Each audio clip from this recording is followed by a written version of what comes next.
Hi, good afternoon. I'm Stephanie Stamaria and you're watching FMT Raw. With us today is the Bersih 2.0 chairperson, Dato' Ambiga Sreenevasan, and one of the members of the Bersih Steering Committee, Wong Chin Huat. We're going to be able to engage with them today via Twitter and Facebook. Twitter, put your questions with the hashtag FMT Raw. Dato', we'll start with you first. Could you give us a personal account of what actually happened today? We've heard so many eyewitness accounts. What is your story? On the 9th of July. That's right. Well, we met at the KL Hilton, and the idea was that a group of us would meet, the Bersih Steering Committee, as well as the some of the leaders of the opposition. The reason why we met together is that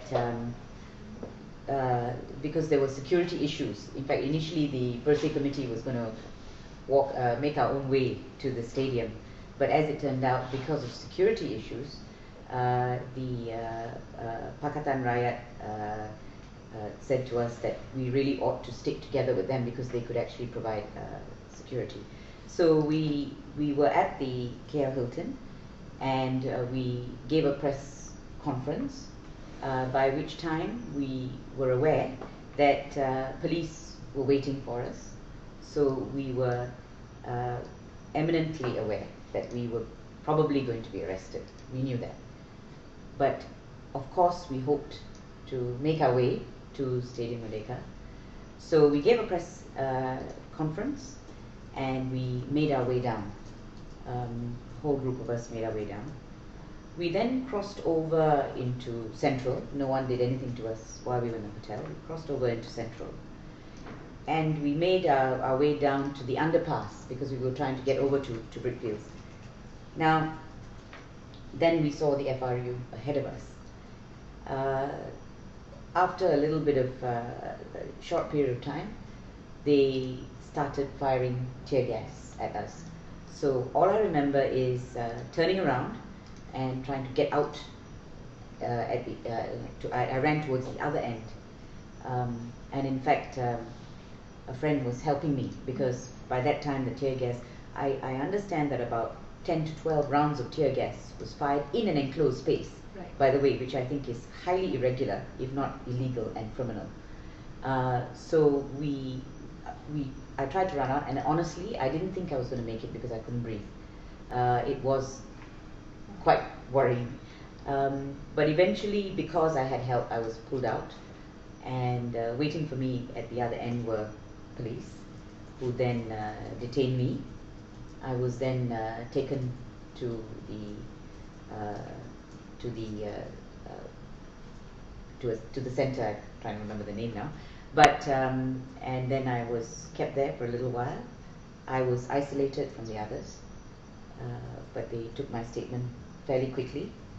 I was treated well, and I was then released about 6:30 that day. And my regret is that I was not with the Rakyat, because when I looked at the videos later that night, it was, it brought tears to my eyes. I couldn't believe what was happening out there and what our Rakyat managed to achieve that day.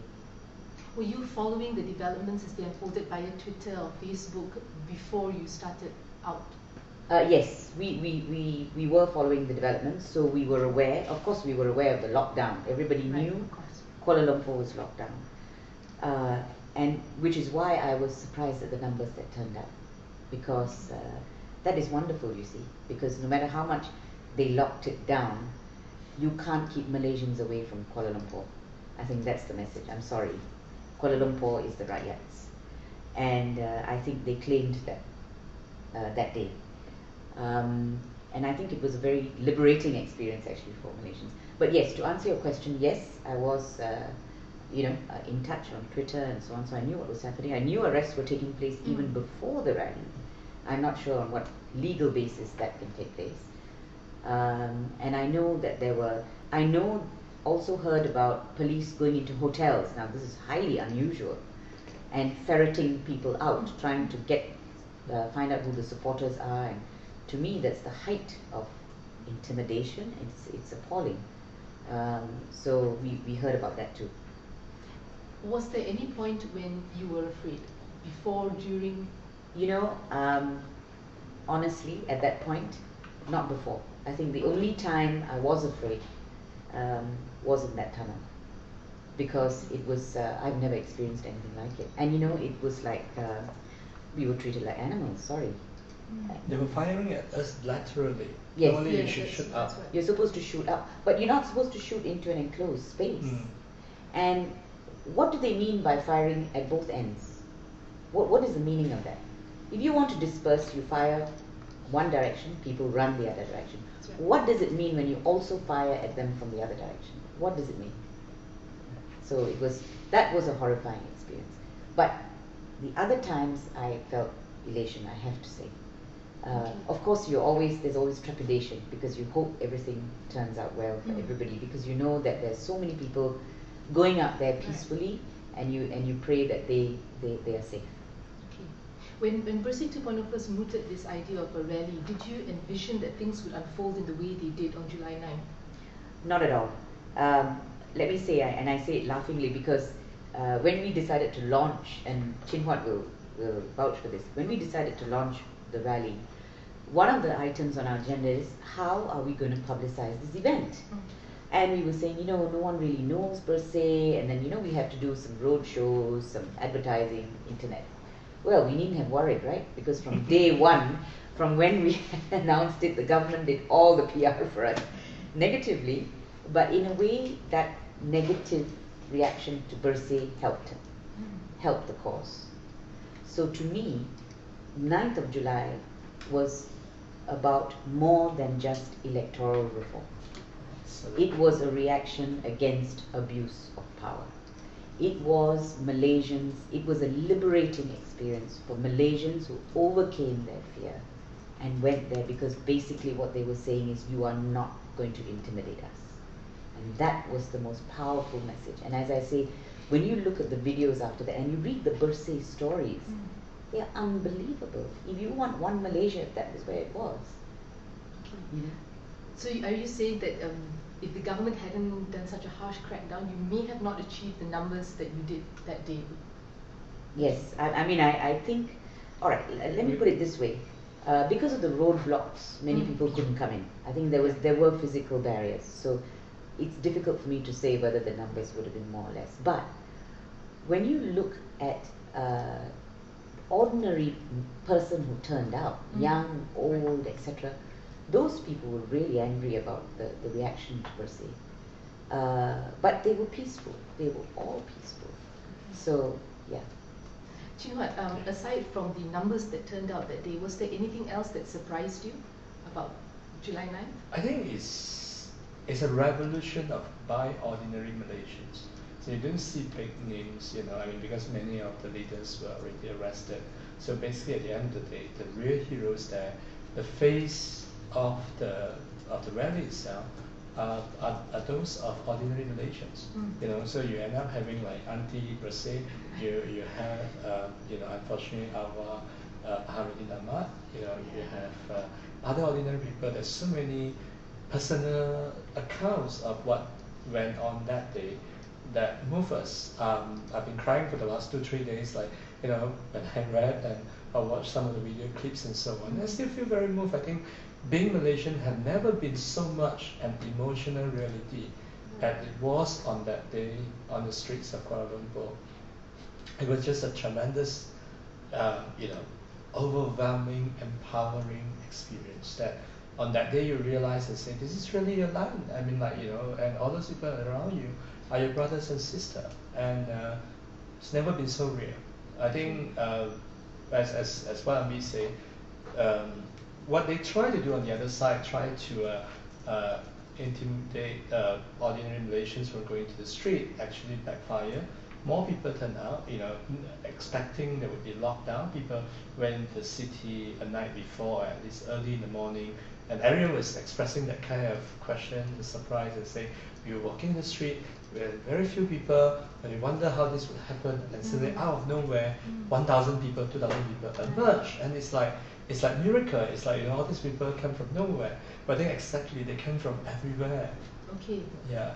You used the word revolution just now. It's a word that has also been associated with Tahrir Square. Are there similarities or distinctions between Very the two? different. Okay. Very different. What is the difference? Very different. I think in Cairo, you're looking at a government that has come into power without any legitimacy in the electoral sense. The elections were basically a scam completely. And you know, therefore when people went to the street, it's what you expected. People's power, the style of Manila in 1986, you know, and in Eastern Europe in 1989, is that kind of collapse that any authoritarian regime should have expected. Right. Now, in Malaysia, when Bersih say we are going to the street, we were not talking about going there and overthrow the government. This was actually an image that the government tried to project on us. Okay. And I'm still puzzled that why they see themselves as the light of Mubarak, right? Why would they have such a negative image of themselves? Because we didn't go that far. We never say that, you know, you're completely an illegitimate government. We are just merely saying that the electoral process are largely, you know, the electoral system and process are largely flawed, and therefore that the legitimacy of the government may be questioned, and for any winners, you know, in elections to have the full legitimacy to rule effectively, especially when you want to implement difficult policy reform and so on, it's necessary for you to clean up the elections. Now, we never go that far and say, we went to the street because of Sarawak state elections, but even then we never go out and say, let's go to the street, you know, overthrow Taiwan. We never say such a thing. Right. We never ever say, we say, you know, Sarawak must be the last rigged elections in Malaysia. That's what I mean. That's what we mean. And people went to the street, and that's what they mean. Revolution to me here is not in a physical sense. It's not an institutional sense that we see a government being overthrown, but it's very substantial. It's very deep in another sense. It's psychological. We overcome the fear. We have successfully ended colonization of the Malaysian people with fear.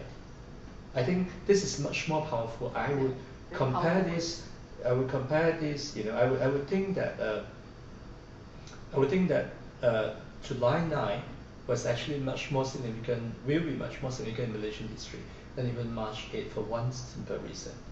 March 8, the political tsunami was something unexpected for many of those people who made those choices. They wanted to punish the Barisan Nasional government, not expecting what were to come. If they have known that, you know, Barisan Nasional may lost its 2/3 and 5 states at the time, some of them would have held back the decision. They probably would just say, oh no, that's not as far as we want. Now, July 9 was exactly the opposite. You know, well, you go in there, you'll be met with water cannons, tear gas, police batons, you know, lockdown, blockade, whatever things you can think of, you will be there, and you wouldn't know that how crazy the police can be. You know, they may treat you like PSM 6 and put you behind bars for 2 months and so on. And these people decided to say, no, this is our country. We're not going to let you bring us down. You threaten us and we'll be an ethnic riot. We believe in peace. We believe in our fellow brothers and sisters, that this will be peaceful. We're willing to live our faith in each other by taking all those risks. It was way much more greater than March 8. Okay. You know, I mean, in a way, this would not have come about without March 8, but you know, it was on the other hand, it was much greater and stronger in spirit than March 8. Okay. We're going to take a couple of questions from Facebook. Zov Asmi and Muzaffar Afzal says the PBS Secretary General Henry Nus Amin's statement that the, and I quote, rally is already hijacked by opposition political parties to promote doubtful causes. Now, a lot of people have been saying that Bersih 2.0 has been linked very closely with the opposition, and you've been accused of actually being a political ploy to overthrow the government. What is your response to that? Well, what I will say is this. Let me start with this. We invited all political parties to support us. Barisan didn't take up the invitation, but the Pakatan Rakyat and in fact some members of Gerakan even supported Bersih. So yes, the Pakatan Rakyat supported Bersih, there's no doubt about that. and we thank all who supported Bersih. But when you look at the profile of the people who were there on July the 9th, it speaks for itself. They were ordinary Malaysians who want electoral reform. And I really shouldn't have to say anything more, because the evidence, the proof is in the pudding, the evidence is there. This is really a peaceful movement by ordinary citizens who have said, we want this change in the electoral process. And of course, the Pakatan Rakyat is very supportive, I agree. And sometimes perhaps they're a little too enthusiastic, because I recall at the launch on the 19th of June, Datuk Sri Anwar Ibrahim had said earlier, I will call Ambiga and tell her to call it off. That's right. And I said very politely there, I said, I'm afraid that's not Datuk Sri's call at all, because this is civil society that's making the decisions. And I would ask people to continue to judge us by our conduct and by the responses of the ordinary people to what it is we want. Okay. What role did the opposition play on that day? Well, on that day, I think they obviously provided leadership, I suppose, to their whoever were their followers. But that's it, because everything else, I mean, there was some input on some security issues and planning issues, but apart from that, we made all the calls. Certainly, we made the call to call off the street rally. We made the call to have it in a stadium. It was entirely ours. So, Okay.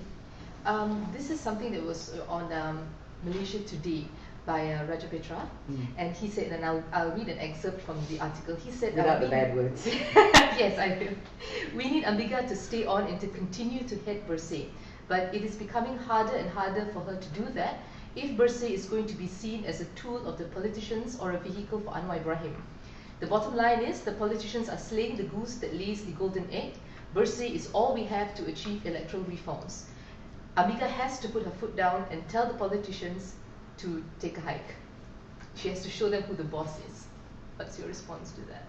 Well, I think there is no doubt that, I have expressed my views about some of these sentiments that have been expressed by the politicians.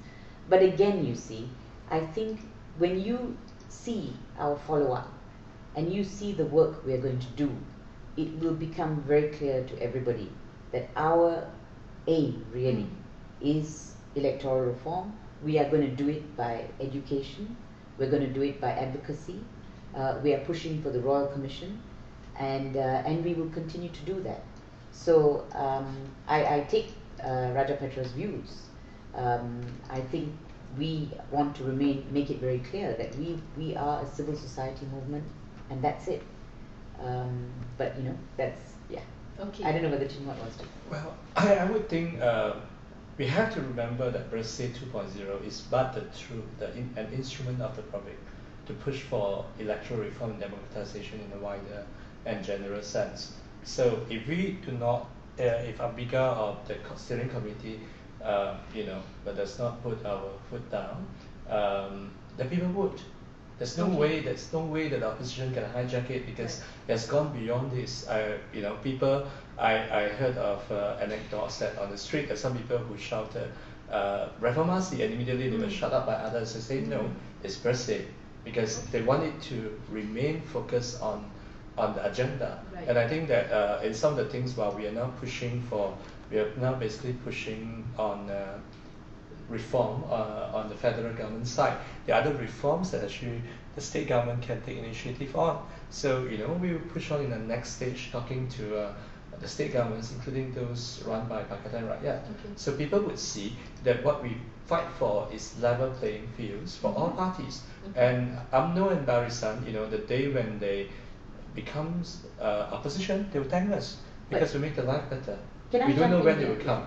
But, you see, for example, one of our demands is that we don't want dirty politics.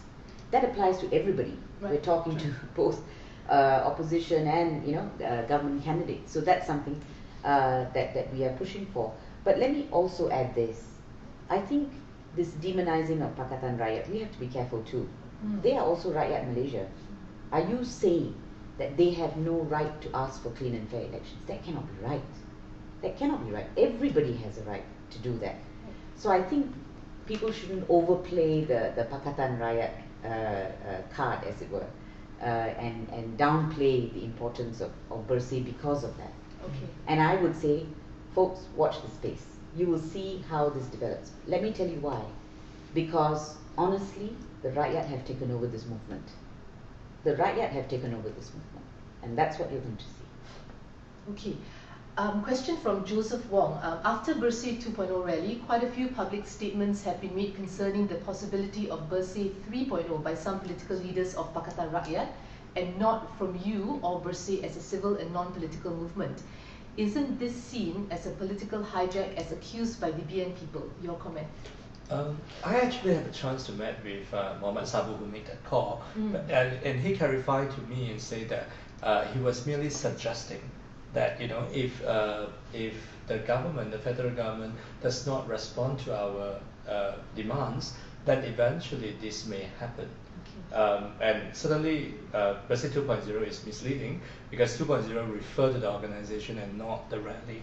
So there will not be a Bersih 3.0. So it's not like a part 1, part 2? No. I mean, whether we will have rally or not, again, it's not our call. Okay. We make it very clear in the beginning and say, if talking to the election commission works, there would not be a rally. Okay. So it was the easy call by their inaction and their passivity that led us to take it to the streets. So if for the next 3 months or so, the EC cannot do anything, the people would say it's time we reclaim the street to tell them and say we mean business. We want some real reform. I mean, the Prime Minister seems to be ignorant of the fact that so many people went to the street despite all the blockades and intimidation, and he claimed that the majority of people are still with the government. If he means that the majority of the people are still with a dirty electoral process and system, I think he is dead wrong, and then people would come one day and say, we have to walk in, and this is not our call. Because it comes to the point, if people think that talking is not effective, they will organize it themselves, and if you do not carry out the mandates and the expectation of the public, they will find another vehicle. Right. It's not per se in the sense like you register the name and therefore you have the pattern and that. No, the core of our legitimacy lies in the public mandate, which is ironically should have been that of the elected government. The government should really do some soul searching here to ask, you are elected, why are the people not with you? But rather they will take you to the street. Right. Would you like to also reiterate why you didn't wait till after the Sarawak elections to sit down again with the EC? Because that was what they're saying, that they did say we would have further talks, but could you just wait while we prepare for the Sarawak elections? All right, the talks, I mean, we did have a talk and we did hand in a memorandum, but the talks were not fruitful. And I think talking and talking and talking would bring zero results, because let me tell you something, there was no acknowledgement, in a sense, that there was any fixing that needed to be done. And the Sarawak elections, although they did meet with us, and I appreciated that when they first did, our first preference was always dialogue. Okay. Right? But there's no point if it's not getting anywhere. And when we saw what happened in Sarawak, we were horrified. And when we raised issues like the postal ballot, let Sarawakians living in West Malaysia have a postal vote, it fell on deaf ears. Then we said, please, why don't you, when we said, look, there are election offences that are being committed, answer of EC, we have no power to do anything. Things like that. So there was no point. So we felt that what happened in Sarawak, we didn't want that to spill over to the 13th general election. All right. Mary McGuire via Facebook asks, are you giving the Prime Minister and Election Commission a deadline, and will you call for another rally if they don't sit down with you? Well, we have asked for we haven't given any deadline so far. We have asked for a Royal Commission. The deadline for us actually is a slightly movable feast, only because we don't know when the 13th general election is. So I suppose our deadline actually is the 13th general election. But that's the final deadline. That's the final deadline. Yeah. Right. But I think if between next 3 months you don't see any actions, then the public, the vacant and empowered public, they would moot the cause because it's no longer in our hand. It's very much a bottom-up movement. It's not something top-down. We don't pay them to go to the street. I think those people who think in the party mentality, thinking that you can ask Ambiga or her colleagues in the steering committee to stop this, they're completely mistaken because we don't pay them. These are the people who take all the trouble to defy tear gases and water cannon to go to the street. They decide. Okay. Double Zong via Twitter. Should foreign investors be worried about investing in Malaysia after Bersih 2.0? If not, why not? I'm not a financial analyst, so I will refrain from answering that question, but maybe Chin Wan has more on that. I think that you look at it, what would be important for foreign investment is a stable political environment. Now, what Bersih 2.0 has shown to us is that Malaysian people are peaceful. So there's no any single sense of doubt that Malaysians love each other. You don't have to worry that there will be any riot and so on. Despite all the instigations and provocation, nothing happened. Right, so this is actually very assuring. But Bersih 2.0, of course, has also shown that the people is actually more powerful than the government. So if you're going to bring in investment that would harm the interests of the people, you expect people to object it, and it's not in any way you can bulldoze it by buying the government over on your side. Linus would be a good example in Kuantan. You can spend a lot of money thinking that you might have buy your way, get all the politicians on your side. The people are not dumb.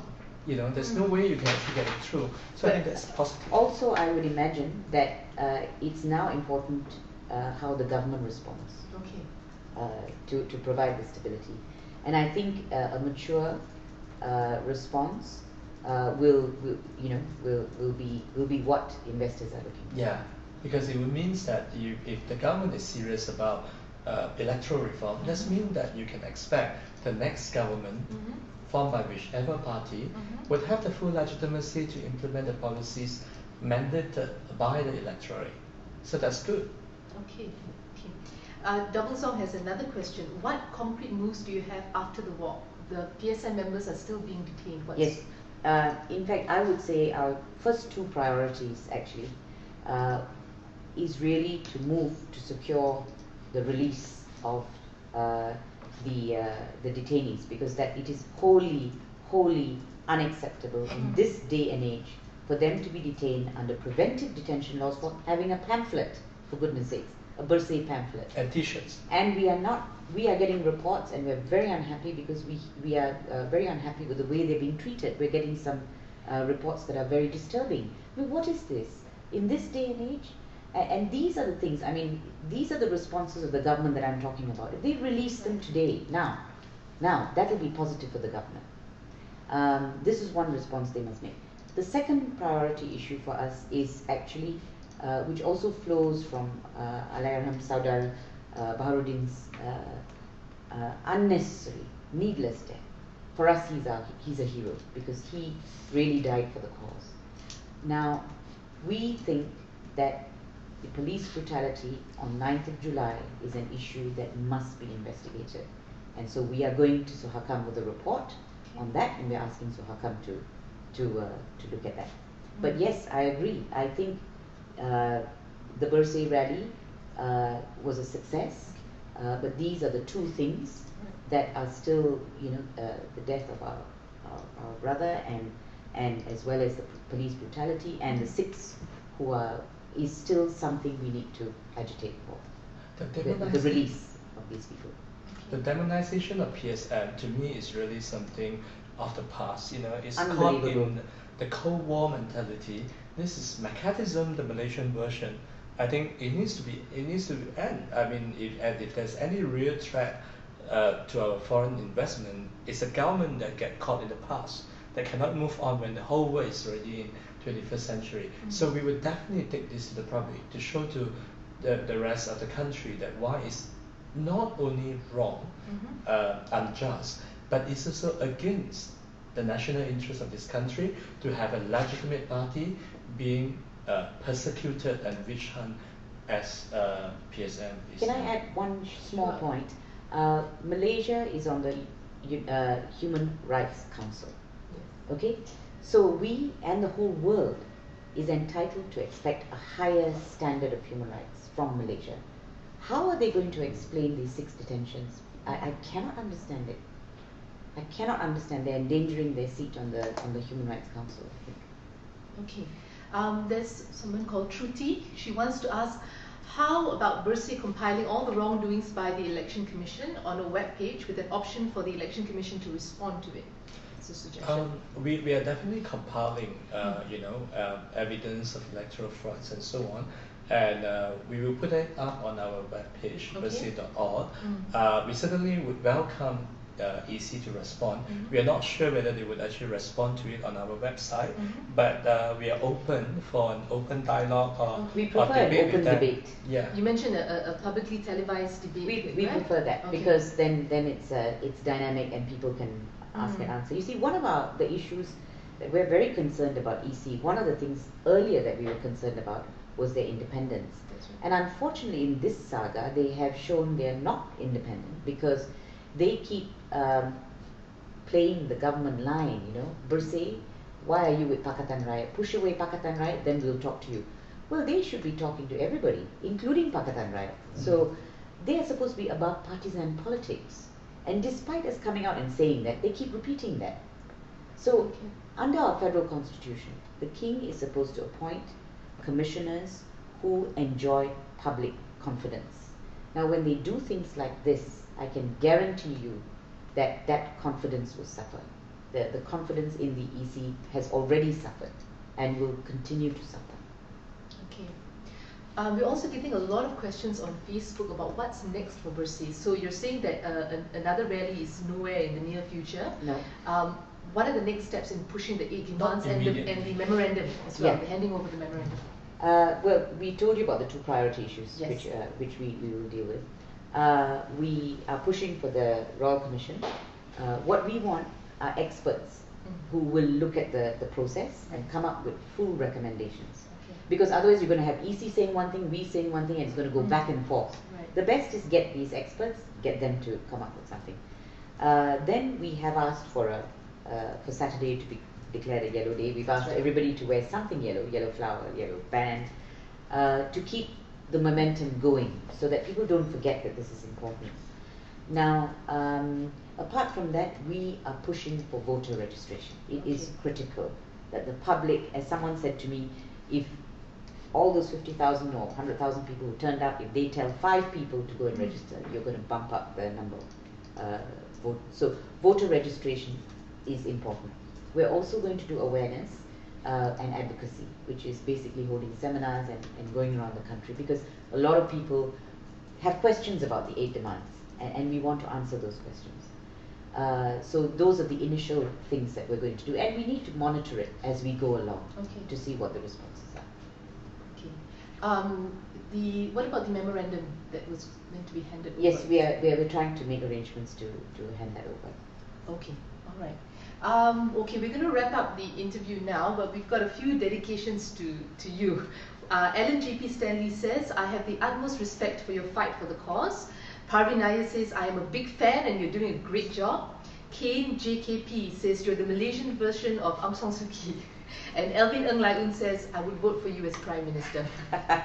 Thank you very much. But can I just ask your political ambitions? Do you have any? None. At all? At all. So there is nothing. I answered that question yesterday. I said I don't have the stomach for politics in this country, I'm afraid. But what I want to say is this. It's not about me. The faces of Bersih are what you see on the videos on the street. That is Bersih. Those are the people who are Bersih. So thank you very much for the compliments, but I think it has moved far beyond the steering committee, even anyone on the steering committee. This movement is no longer identified with me or Chin Huat or anyone. It's identified entirely by a multiracial, multi-religious, multicultural, multi-everything Malaysia. So that's my response to that. It belongs to those people those brave people on the street on Saturday, Yes. and many more who now will come up. And the last invitation for this Saturday, that a few of us are organizing a yellow dinner at Lotus PJ State. So feel free to come, and then we'll sit down and take it further. I mean, this is in a very micro sense, we are getting people organized on the ground. So do join us. Okay, Thanks. thank you very much, Thank Dato' you. Chin Huat. Thank you all of you for interacting with both our guests today. We'll see you again very soon.